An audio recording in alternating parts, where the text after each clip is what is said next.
Chapter 19. Silent Scream. Alfred had been discovered out of his bedroom in the dead of night.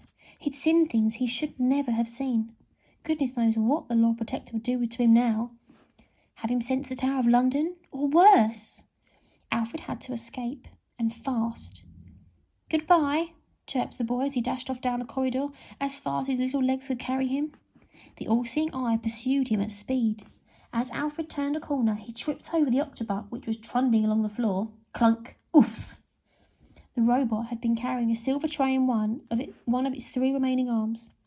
On it was a pair of stinking old boots. "Would you care for a crumpet?" asked the robot, brightly, even though it was on its back, waggling its arms in the air like an upturned beetle. With all his strength, Alfred righted the robot and gave it back its tray. "That way," he said as he set it off in the direction from which he'd come. As the all-seeing eye came whirring round the corner, the strangest thing happened. Something Alfred had never seen before. The flying robot's pupil opened and a laser blast shot out. Zap! Boom! It hit the poor octopus right on one of its 3 remaining arms. Clang! It clunked to the floor. The arm with the iron in its hand was now detached. The octopus was down to 2 arms. A bee-butt. "I never did care much for ironing," commented the robot butler. Zap! Boom! Another blast shot from the all-seeing eye. This one skimmed the top of Alfred's head, singeing his hair. Sizzle. Was that a warning shot? Or was it meant to kill? Whichever, it was too close for comfort. Alfred picked up the antique silver tray the octopus had been carrying and lifted it to his face, using it as a shield. Zap! To Alfred's surprise, the tray deflected the laser blast and it shot right back at the all-seeing eye. Zap! Boom! The flying robot blasted itself back down the corridor. Zoom! Whoomph! The boy couldn't help but smile as it hit the wall. Alfred seized his chance to get away.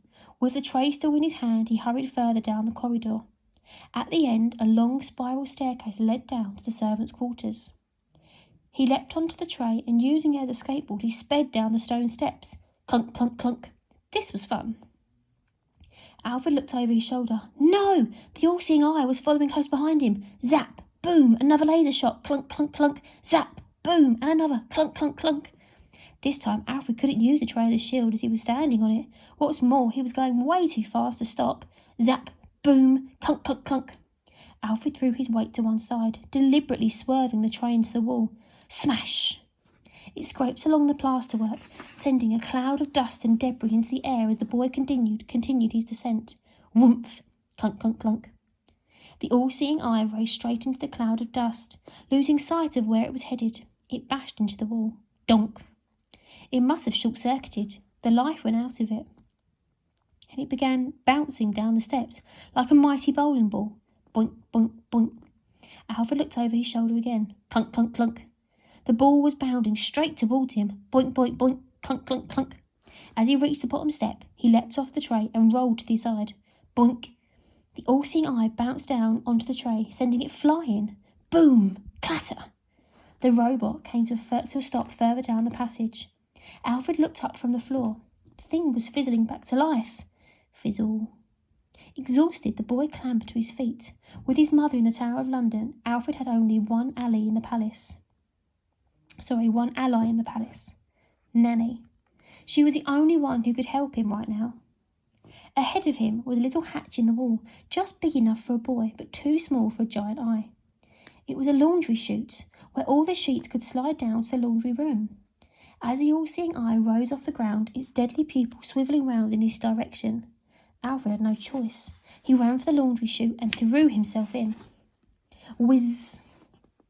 He sped down the slide, landing in a big pile of dirty laundry collected in a huge wicker basket.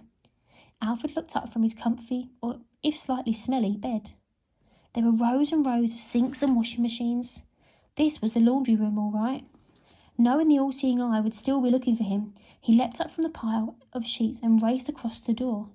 Now he was in a corridor deep underground. Alfred knew the servants' quarters were all the way down here, even if he'd never been. There was a strict division in the palace. The royals would never, ever venture down here. The boy crept along the rows and rows of doors until he found the one that he was sure was the right one. The door had the word Nanny engraved upon it. Alfred lifted his hand, about to knock, before thinking the better of it. It was far too dangerous to risk waking anyone else up, so instead he pushed down the door handle. Locked! Just then he heard the sound of boots stomping along the ground not far off. Just stomp, stomp, stomp. It must be members of the Royal Guard on patrol. Alfred bent down so his mouth was right next to the keyhole. Nanny! He whispered through it. Nothing. Nanny! He was louder this time. Nanny! Louder still. Just as the boot steps were going closer and closer. Stomp! Stomp! Stomp! The key in the lock clicked. Click! A hand reached out from behind the door and smothered his mouth. Alfred wanted to scream, but he couldn't let out a sound. Chapter 20. Porridge and Port. The prince was held up and over. Huh? And landed on his back, sprawled out on the floor. Thud. Oof! A figure was standing over him in the blackness. What do you think you're doing out of room at this time of night? The voice demanded. I thought you were locked in. Nanny, you're surprisingly strong, said the boy as he lay there, dazed and confused. The old lady proudly shared her fitness regime. Porridge every morning and a bottle of port each night. Indeed, the stench of alcohol coming from the old lady was overpowering. Alfred thought he might get drunk on the fumes. Would you like a hand up, your Royal Highness? Asked the tough old bird. Yes, please. With ease, the old lady yanked him up to his feet. You won't believe what I've just seen, said Alfred. Outside the door, the boot steps were growing louder. Stomp, stomp, stomp. Shh, shushed Nanny. The guards will hear us, and we'll both be sent to the tower.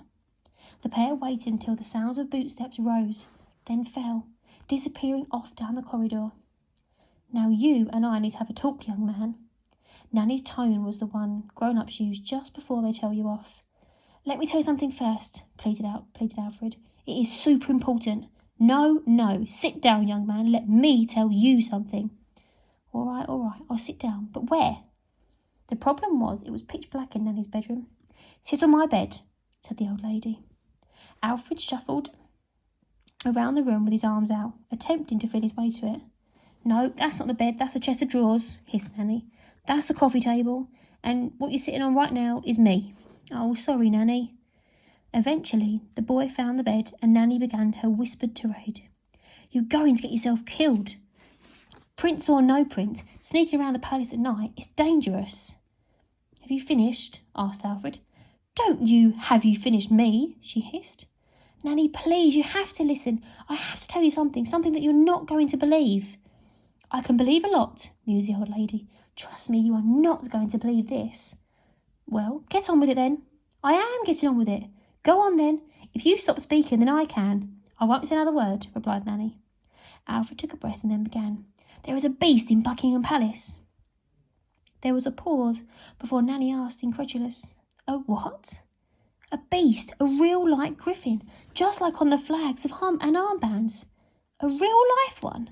Yes! That's impossible, she scoffed. It's not impossible. I saw it with my own eyes. Oh, my little prince, you've just had a bad dream, you poor thing. A nightmare. This was no nightmare. This was real. Nanny shook her head and tutted. What an imagination you have, young man. Let's get you back to bed right away. Come on, chop, chop. No, replied Alfred firmly. They sat in silence for a moment. I wish you wouldn't raise your voice like that, your Royal Highness, began Nanny. The guards will hear us. I'm sorry, Nanny, he whispered. But please, I beg you, I need you to believe me. The old lady dismissed him again. But it's not true, Alfred. A beast in Buckingham Palace? It can't be. The boy thought for a moment before he replied. Then let me prove it to you. Chapter 21. The Vault. The next thing Nanny knew, Alfred was leading her out of the bedroom in the dead of night. Being out of our beds at this late hour with the palace teeming with guards, are you nuts? She demanded, as they tiptoed along the corridor of staff bedrooms. The prince pondered on this for a moment. Probably a little bit, yes. It runs in the family, always has. Where on earth are you taking me? I think I know where the statue of the griffin came from. The one they used to bring the beast to life. Come on. Alfred dragged the old lady along the corridor to a steep flight of ancient stone steps. He didn't dare turn on the lights. That would alert the royal guards, or, worse still, the deadly all-seeing eye. Instead, the pair lit 2 old lanterns that were left at the top of the stone steps to light their way down. Slowly, they descended the steps until they were in the deepest depths of Buckingham Palace. They lifted their lanterns to reveal a vast cellar. So vast it spanned the entire length of the width of the palace. The vault. It was bigger than a football pitch. The vault was where all the countless gifts given to the royal family over hundreds of years were stored. Most of them were unwanted, but far too precious to throw away. There were thousands of wooden crates and boxes storing treasures, and plenty of bizarre items on display too.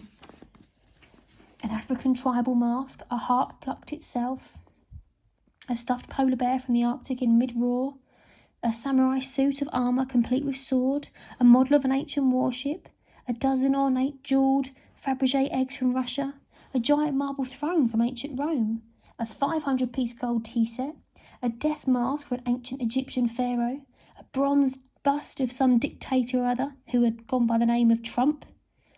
Since the kingdom had been plunged into darkness, many royal treasures had been moved down to the vault to keep them safe. Priceless paintings, gold statues, and antique furniture. They were now stored amongst many other curiosities. Alfred had been down to the vault many times before. It was the perfect place for the game of hide and seek. His mother used to bring him here when he was little, and together they had whiled away many a happy afternoon, him hiding and her scooping him up in her arms when she found him. On one of those afternoons, the pair had stumbled upon a number of spooky stone statues. They were statues of creatures. The mightiest of them was the griffin. On discovering the statues, the Queen had taught her son that these creatures were the king's beasts, 10 creatures that represented the British royal family through the ages. Intrigued, the boys then spent many an hour reading up on them. "There should be 10 stone statues down here somewhere," Alfred began. "So?" asked Nanny. "So one of them was used to bring the griffin to life." "Ah, we're back to that, are we?" sighed the old lady, rolling her eyes. "Yes, we are. It's way past your bedtime." "I don't care about boring bedtime," snapped the boy. "We need to find them now." Nanny huffed and puffed. "Well, can you at least remember where they are? This place goes on forever." Alfred lifted his lantern to take in the vast room. "Turn left at the Sphinx." He began walking, with Nanny staying close behind. Their footsteps echoed in the darkness. "Straight onto the gold coffin," he continued as they walked. "Then a left. Then look out for the bust of Medusa." Alfred placed his hand on the head of snakes. "If I remember right, the beast should be just ahead of us." The boy lifted his lantern. Leaning out of the gloom were a number of stone statues. The king's beasts.